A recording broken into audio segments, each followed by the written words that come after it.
All right, let's bring in our first guest, a good friend of mine, the CEO of InfoWars, where he hosts the Alex Jones Show, and he also has a lot to say about Charlie Kirk's assassination. Welcome back to Mr. Alex Jones. Before we get into the details about Charlie Kirk, which you and I we're going to break this down quite a bit, let's just talk a little bit about Jimmy Kimmel getting bounced, being canceled because of his disgusting comments about Charlie. Do we have those comments? Can you play those for the audience and for Mr. Jones? We hit some new lows over the weekend with the MAGA gang desperately trying to characterize this kid who murdered Charlie Kirk as anything other than one of them and doing everything they can to score political points from it. And that's what it took. Now, Alex, you're a smart man. You know, Kimmel's ratings have been declining, as were Colbert's.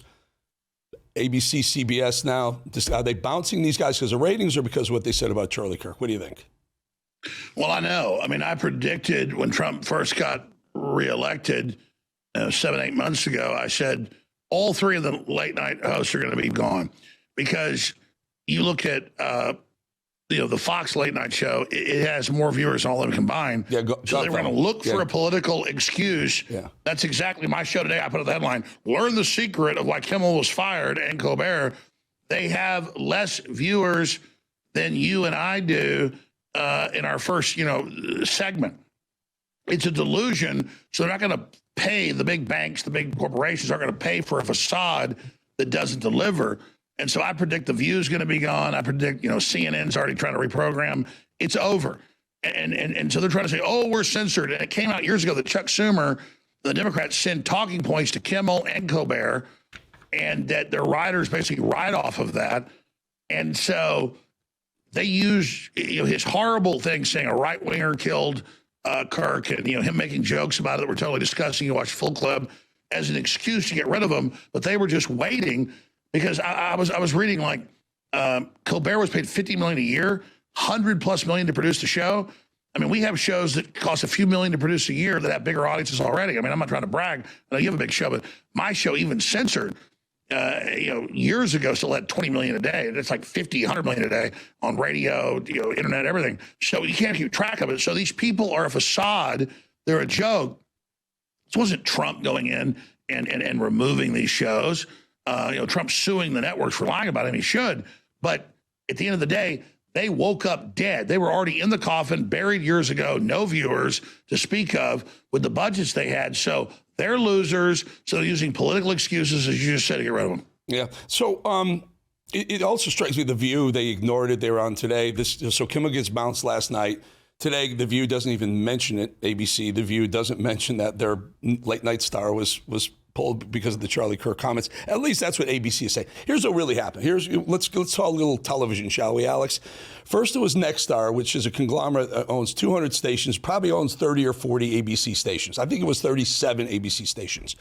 The parent company owns all the local stations. They said those words we're discussing, we're pulling that, we're pulling Kimmel. Now, whether it was for the words or for the ratings, who knows? Then Sinclair came, and they have probably 40 or so of their own. So you take 75 different markets out of the mix. Kimmel has no audience left, whatever he had left anyway. And then ABC, the parent company. The reason why I'm saying this is the first time in my history, I've been doing this for 25 years, that I saw a local push up to the parent ABC, and they actually got the results that they were looking for. And frankly, man, it's been a long time waiting because there are a lot of people, a lot of folks should be on the hot seat and nervous about getting canceled right now by their parent company. Well, that's right. I mean, you're being accurate here. The final dominoes were the local affiliates saying we're getting our phones blown off. The ratings are already low. We're still carrying these loser shows. And so they put the final pressure on decisions that I predicted were going to happen. But at the end of the day, it's because of low ratings. If they had high ratings and they were controversial, they would be kept on air. But you can't have high ratings and make fun of an American hero that was murdered and get away with that. So it is the final ingredient of public pressure saying, what the hell, on top of bad ratings that did this. And it's a message to them. Trump is now declaring Antifa as a terrorist organization. They are. They say, we're going to hurt people. We're going to kill people to intimidate them. So they submit to us. That's the definition of terrorism, violence or threats of violence for political or cultural economic gain. And so the gloves are off. This is not the Trump administration 8 years ago. And Trump said himself didn't know what was going on. He just had a great plan, but didn't know how corrupt it was. This is a whole new ball game. and Schumer, oh my God, democracy, we got to keep them on air. That's because Schumer was literally writing the talking points for Kimmel. You can look that up. So this is a joke, but like I said, they just use the pressure as the excuse to finally make the decision that should have been made. But people say, oh, it's a victory. We've taken these big liars off the air. They didn't have a pulse to begin with. So we're just recognizing that they were politically dead already. Yeah. Another issue would definitely accurate. I'm just not sure if I'd rather have, which way I'd rather have it. Look, the bottom line is I'm a free marketeer. They can put any show when you sign a contract with these companies, Jimmy Kimmel, Stephen Colbert, Eric Bolling, you sign a contract that says the company can take you off. They'll still have to pay you, but they can take you off there anytime they want. So it's not a question of free speech. It's a question of it's a business decision that they made. And they let's explain that. Let's explain that. Yeah, go ahead. Taking a knee during the Star Spangled Banner, unpopular. The NFL has a right to say don't do that. At least don't sponsor it officially. And so you're absolutely right. It's both. But it was already dead. It's like a leaf in the fall. The high wind comes and blows away. The leaf was already dead.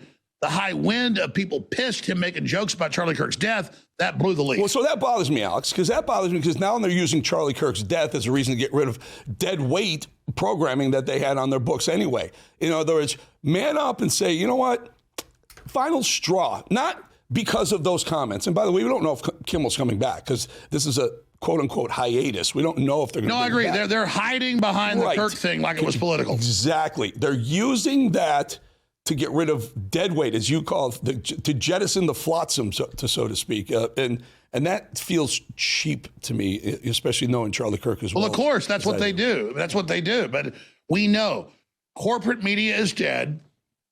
CNN and MSNBC have been dead forever.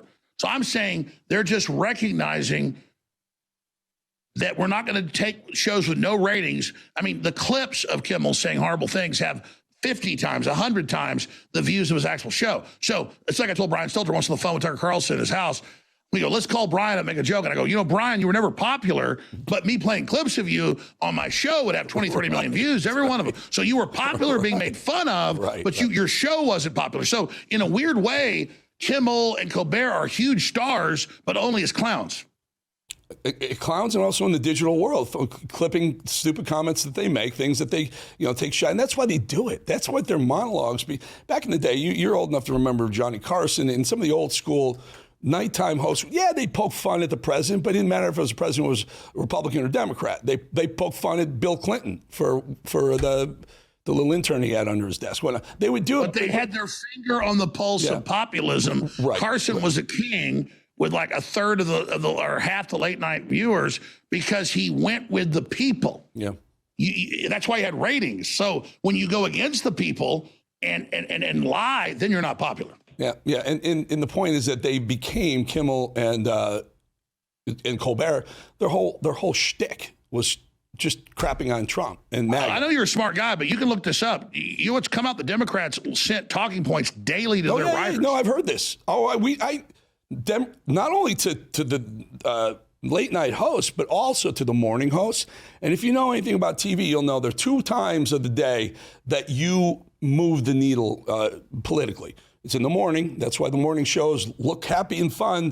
But they're definitely giving you a full dose of whatever medicine they want you to be taking. And then the late night shows are always there to keep you in the seat so that when you go to sleep, turn off the TV, tomorrow morning you turn it back on, it's on Kimmel's ABC and you see Good Morning America. That's the little secret, but that seems to be. So the larger question is, you're a smart media guy. What comes out of this now that the facade has collapsed? What do they do now?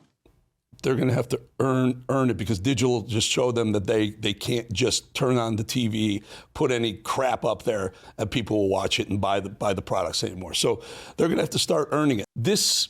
I have a theory. I brought this out a couple of days ago. I think people are, I'm not sure they like it or not, but I think this shooter, this alleged assassin guy, Tyler Robinson, couldn't have acted alone. Here's why.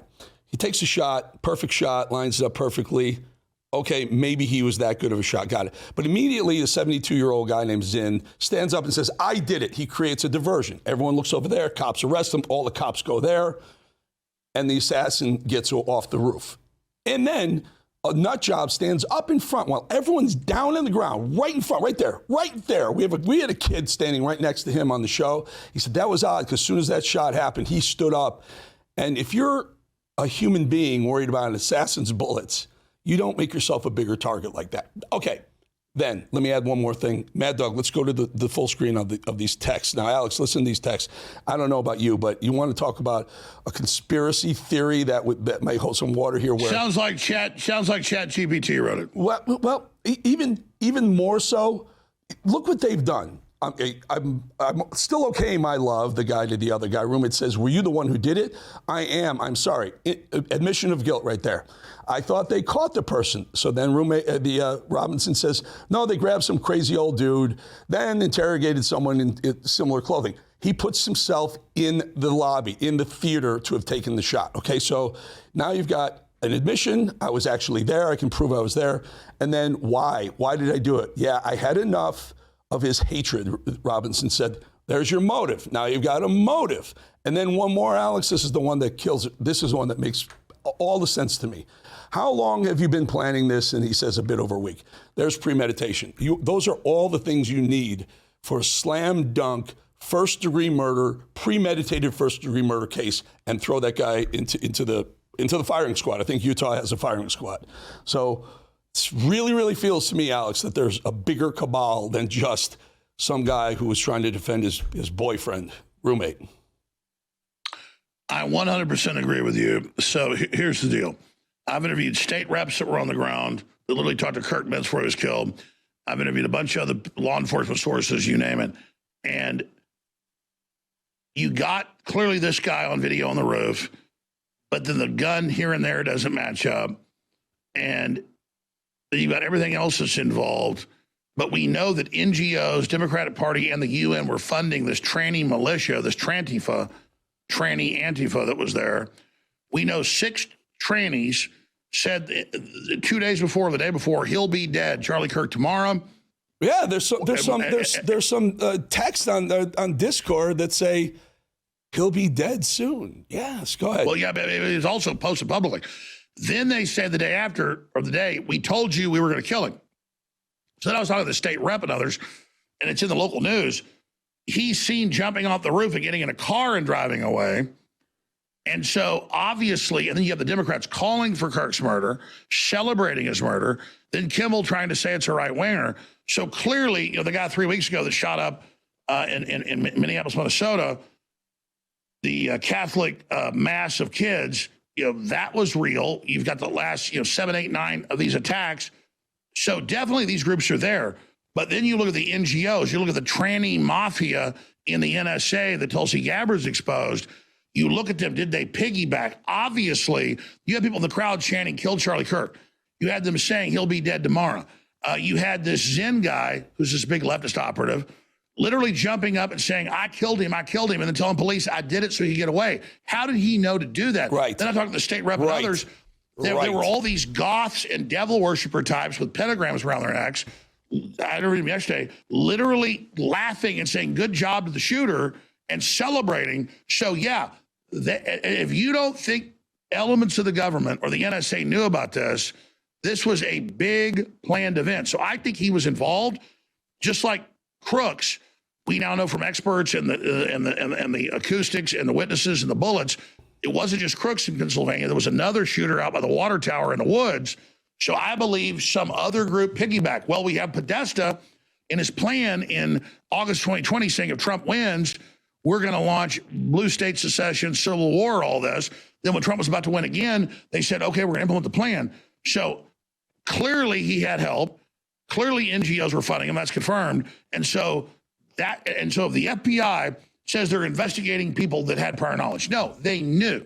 So if the FBI doesn't go in and raid all those people and expose the obvious conspiracy and support, then we know there's a cover-up. But absolutely, this is going on. And you got the black colleges being evacuated after Charlie was killed with fake phone calls they admit to tell them, Charlie Kirk, white supremacists are coming to kill you. Who's ever white supremacist? They're pre-programming, I believe, false flags against migrant demonstrations and against traditionally black colleges. Because remember, Carville and all the Democrats said right when Trump won, Trump's coming when he's president-elect to kill black people. Where are they? Traditional black college or church. They're coming to kill migrants. That's a demonstration. So the last ingredient, I believe, is the false flag, a migrant demonstration or a black college, and blame Trump. And that's the plan. Look it up. I mean, this is in the New York Times. To literally have Western states, blue states secede, and the movie Civil War they produced and released last year, this is their plan. So that's the fingerprints I see on this, is this is a potential detonator for this. That's why Trump must declare, he says he is, Antifa is a domestic terror group, because they say, again, we are going to intimidate you. We're going to attack you.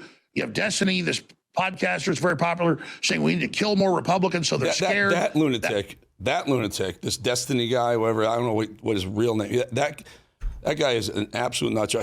He is sparking up some serious hate. That guy is serious hate. He's basically blaming everyone for Charlie's murder, everyone on the right. None of the trans people or the trans, network that we can now prove wide open that they're connected. None of those folks. It's only right-wingers. And I want to be clear. I have been a critic of Netanyahu on some of the things he's done. Okay, so I'm an America firster, but I'm not anti-Israel. I just don't. Netanyahu had to address the world today and say he didn't kill Charlie Kirk. Yeah. There's no evidence of that, just because Charlie was having some fights over Gaza or whatever. That's totally normal. So we're in the position with no evidence. This is a very, very big issue you're touching on right now. So now the way this kind of went viral, so to speak, is a good friend of mine for many, many years, Candace Owens. She and Charlie were the original two faces of TPUSA. Candace went off and got into her own thing, whatever. But she had been blaming blaming Israel, maybe Netanyahu, maybe Mossad, and she brought Bill Ackman in and said Bill Ackman threatened Charlie Kirk at a Hamptons event. Well, Ackman pushed back hard. There wasn't a threat. A lot of people who were in Charlie's camp said there was no threat there, and Candace has since, in one day, turned it from it was Israel to it was the feds.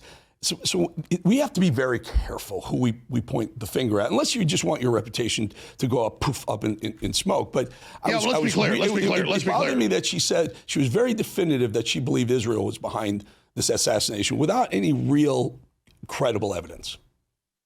Yeah, I like Candace too. We actually discovered her and first had her on my show 10 years ago, and I like Candace a lot. I think she's hurt by this, and I'm not. But here's the deal. You have everybody having debates. That's what we do as conservatives. But overall, Charlie was pro-Israel. There's just not proof Israel did it. We have the Democrats saying, kill Charlie Kirk, celebrating his death. These tranny mafias in Antifa killing people all over the place, attacking Border Patrol, killing Border Patrol, shooting up ICE facilities. So all I'm saying is right now the onus is on them. And then, you have these Islamic groups, they're not bragging. They knew that Israel didn't do it. They said it to attack Israel. They hijacked it. They've confessed to it on Piers Morgan. And my issue is credibility. Okay, so people question Sandy Hook. I never said it didn't happen until the internet questioned it. I only covered their questions that I got sued into oblivion. Just stay here with me. Just stay here, because I only have about 2 minutes left, Alex. And this is a very important question. You're right. This needs to be investigated fully. All these little avenues. I never heard of Trantifa, but man, we need to find out who the heck they are and if they're tied to Antifa. Are you comfortable and confident? Okay, that Kash Patel, Dan Bongino, and Pam Bondi will get to the true, not this conspiracy. I'm not. Because I'm not. Who killed Charlie Kirk? No, I'm not. I met with the Justice Department, a lot of good people there. The FBI is still full of leftists and just career people that are cowards, and so I'm not. And so if we don't see raids and investigations of the people that had prior knowledge, then it's a cover-up. I'm not confident. Pam Bondi's like ban hate speech. Well, that means free speech. All this is very, very scary. All I know is the left saying we're going to kill conservatives. They're out there celebrating. And then when it happens, we're immediately supposed to be told it's Netanyahu with no evidence. I'm not even here to defend Netanyahu. It's just, to me, it's absolutely crazy. We have the left. We have Black Lives Matter. We have the Islamists saying they're going to have uprisings, praising it. They're admitting it. And so I'm saying I'm focusing on that. And if I see evidence of somebody involved, that's fine. And I don't know why Netanyahu came out and said he didn't kill Charlie Kirk. That's a Streisand effect. This is completely insane. But it shows how Israel's PR is so sideways, and, they need to reassess what they're doing. But at the end of the day, Candace can ask any questions she wants. And people are questioning the official story. That's totally healthy. All I know is the left is in giant uprisings already. They want blood. So we should be addressing what they're planning to do and the next attacks that are coming. And you know, so that's my bottom line. Yeah, we're up. We see eye to eye, Alex. On this, we see eye to eye. Some of the other things, maybe not, but this, you and I see eye to eye. Well, not, hold on, Eric, not misrepresentation. Again, the media represents what I said, like Trump hates all Mexicans or Trump loves the KKK. I never did the things they said. No, I mean did. that. I mean, some of our discussions about the World Trade Center, some of the things we've had, we've had a couple of rounds on your show. And that's fair, but we're both real and we're not controlled. Yes, sir. I'm at Real Alex Jones, Infowars.com/show. I love you, Eric. This is an important discussion. It's all about integrity and not jumping on bandwagons to blame groups that we don't know did it. Great Bottom discussion. line, the left wants to kill us. They're admitting it. That's the facts. They're the main suspects. That is the way we end this segment because you just nailed it, Mr. Alex Jones, good friend of mine. Thank you, Alex. Appreciate your time, my friend. Thank you. Stay safe, by the way. Hey, Alex, stay safe. Tell Alex, stay safe. He's still here? Is he here? Girl. Alex, you hear me? Stay safe. We're definitely all targets. Think about what I'm saying. Keep yourself safe.